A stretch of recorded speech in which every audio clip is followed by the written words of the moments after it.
Maiden speech. Bayo Alaba. Did I pronounce that correctly? Bayo Alaba, Madam Chair. Bayo Alaba. Thank you. Thank you. I'd like to commend the Honourable Member from Chelmsford for a great speech. I know Chelmsford well, it's a beautiful town, and her passion with regards to sort of supporting young people in school and the journey of young people in school is very important. It's something that we need to protect. So, Madam Chair, excuse me. Thank you for allowing me today to make my first contribution to this House. I think it's right to start off by thanking my predecessor as MP, Sir James Duddridge, for 19 years of dedicated service.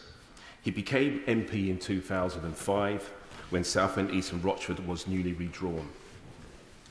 The rural areas to the north of Southend have been brought back within the constituency for the first time in many years. Throughout many boundary iterations, from Southend East and Rochford to Rochford and Southend East, you can see just how creative they were in terms of renaming sort of constituencies and back again. But the area's always been Tory held up until now. So I'm particularly proud to speak here today as the seat's first ever Labour representative. Yeah.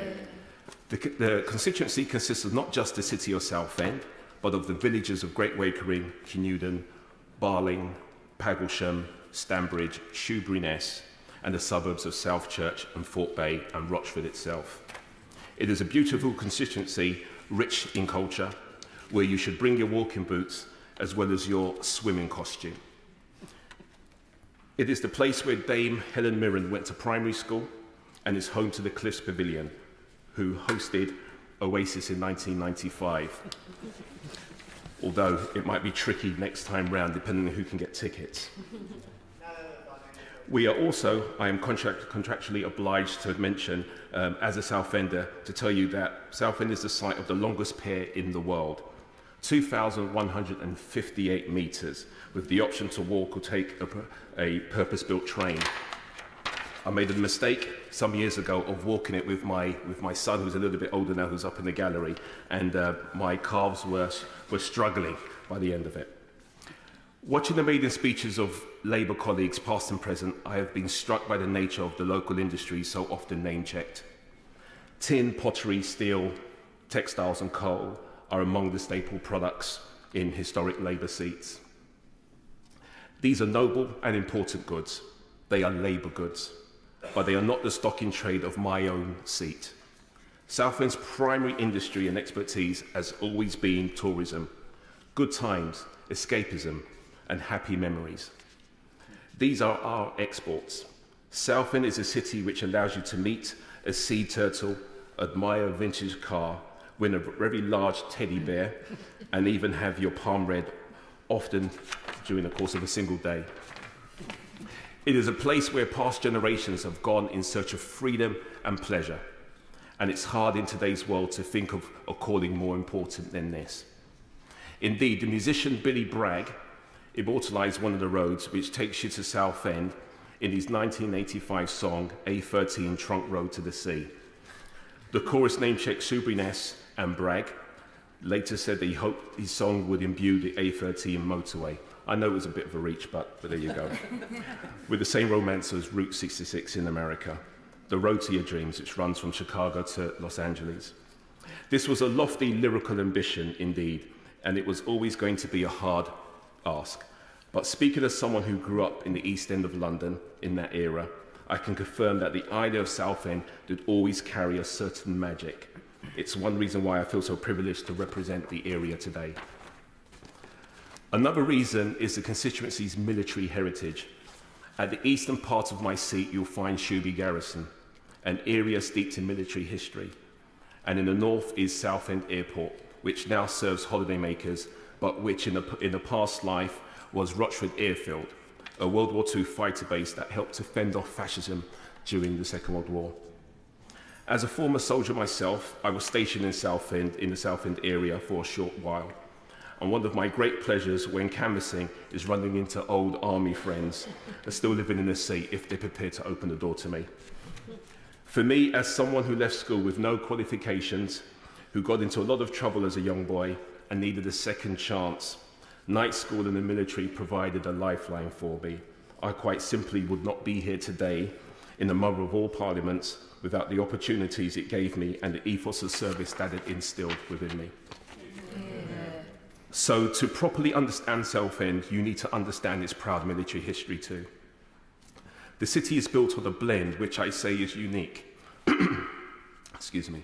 The discipline and the dignity of the armed forces combined with the creativity and the freedom of the arts, a place for both the soldier and the singer, if you like. There's a risk of getting too misty-eyed here. Coastal areas like mine have been on the economic sharp end for 30 or 40 years, and the root cause of this, most notably, budget air travel, and that's not going away. Recent years have brought fresh challenges. Meanwhile, Southend's economy was at the sharp end during the COVID pandemic. As a city, we are still in its recovery phase, and many of the jewels in Southend's crown, the Curzon venue on the seafront, the Freight House in Rochford, remain unused or underused. I'm determined that these buildings will come back to life again as part of our future.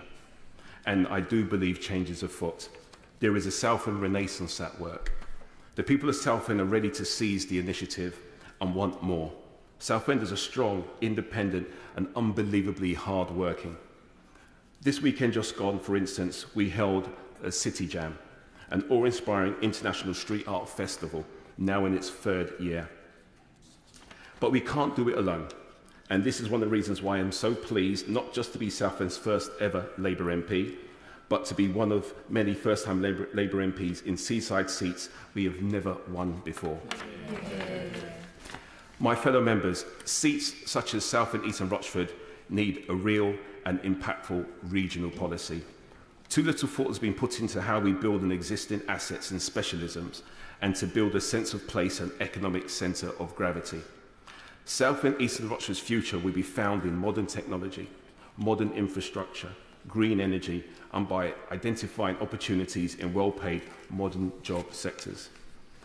A year-round economy, not just a seasonal one, so young people can move from seasonal work into better paid positions. Simply put, Southend East and Rochford will need to regain its cultural capital. Madam Chair, this is something I have some experience in, having been one of the creative pioneers of East London's creative industries. My wife Debbie and children are here in the lobby today, or up in the gallery, like they've always been during my career. Certainly during this sort of career pivot from the creative industries into politics.